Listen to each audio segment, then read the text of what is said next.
Dan saudara-saudari umat beriman yang terkasih. Kalau kita mendengar bacaan Injil pada malam hari ini, maka di situ dikatakan pada akhir Injil bahwa di hadapan misteri kubur kosong atau misteri kebangkitan, para wanita yang hendak merawat jenazah Yesus lari diliputi oleh kesedihan. Saudara dan saudari yang terkasih, seringkali di dalam hidup kita, kesedihan menjadi penghalang bagi kita, ketakutan menjadi penghalang bagi kita untuk melihat secara lebih jelas rencana karya kasih Allah bagi kita. Seringkali ketakutan menutup mata dan menimbulkan banyak keresahan. Terkadang ketakutan membuat kita tidak mampu untuk menemukan jejak kasih Allah di dalam kehidupan kita.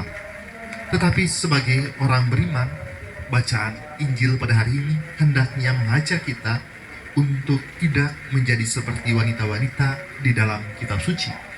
Kita diajak untuk melangkah lebih jauh, tidak boleh berhenti mengarahkan pandangan kita hanya pada hal-hal yang fisik, hanya pada misteri kematian, tetapi kita diajak untuk melangkah lebih jauh daripada hanya sekedar kematian atau hal-hal fisik belaka.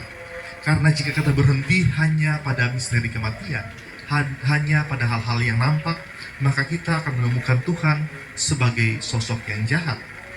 Karena Tuhan mengambil orang-orang yang kita sayangi di tengah-tengah kita. Karena itu dalam bacaan pertama yang kita dengarkan pada hari ini, Salomo di dalam kitab Ratapan memperkenalkan kita tentang Allah sebagai kasih. Bacaan pertama dari kitab Ratapan, Salomo menegaskan demikian. Kasih setia Tuhan tidak pernah berkesudahan, rahmatnya tidak pernah habis-habisnya, setiap pagi selalu baru. Dalam terang kebangkitan, kemudian kita dapat memahami dan percaya bahwa kasih Tuhan itu sungguh nyata, bahkan bagi orang-orang yang meninggal sekalipun. Tentu kita bisa membayangkan bagaimana menderitanya orang-orang yang sakit, orang-orang yang hidup di tengah-tengah kesulitan jika tidak ada kematian bagi mereka. Orang yang menderita kanker sudah stadium akhir, atau orang yang sudah tua dan renta tanpa kematian, maka mungkin mereka akan terus berada di dalam penderitaan yang berkepanjangan. Dalam konteks ini, kita kemudian menyadari bahwa pandangan kita sebagai manusia seringkali terbatas.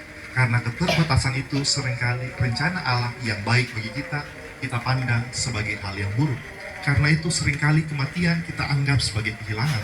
Tetapi bagi orang beriman, kematian adalah tanda kasih Allah.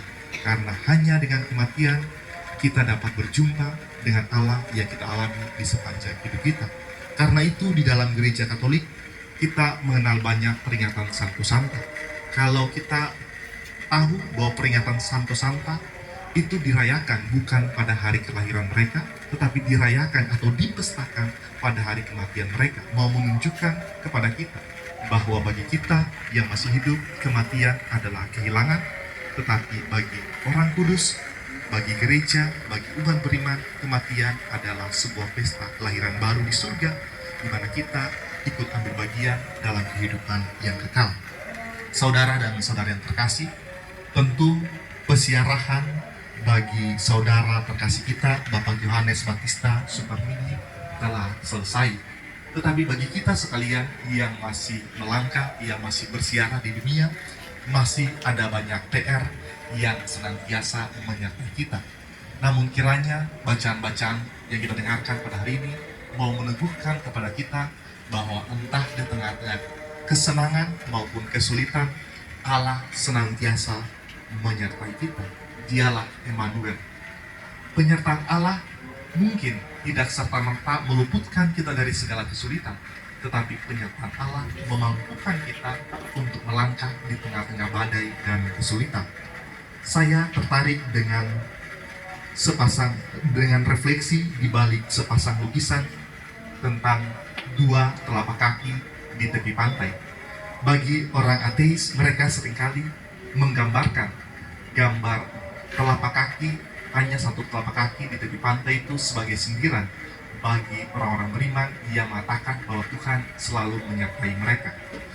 Dua telapak kaki atau sepasang telapak kaki atau hanya dua telapak kaki kiri dan kanan itu seringkali digambarkan bahwa sebagai ejekan, bahwa katanya Tuhan selalu menyertai kita, tapi kenapa di dalam jejak-jejak hidup kita hanya ada sepasang telapak kaki, tidak ada sepasang telapak kaki lain yang adalah telapak kaki Tuhan? Kenapa di saat-saat sulit kita nampak hanya seorang diri? Namun bagi orang-orang beriman, mereka seringkali berefleksi bahwa telapak kaki yang ada di pinggir pantai yang hanya menggambarkan sepasang atau satu jejak orang di pantai yang berada di dalam kesulitan itu bukanlah jejak kaki kita, tetapi jejak kaki Allah yang sedang menggendong kita agar kita mampu melalui kesulitan-kesulitan hidup kita. Saudara dan saudari yang terkasih, semoga penderitaan, kesulitan maupun kehilangan yang kita alami di dalam hidup kita tidak mengurangi iman kita, tetapi semakin memperteguh iman kita bahwa kita berasal daripada Tuhan dan akan kembali kepada Tuhan, dan Tuhan yang sama senantiasa menyertai kita di sepanjang hidup ini. Tuhan memberkati kita sekalian. Amin.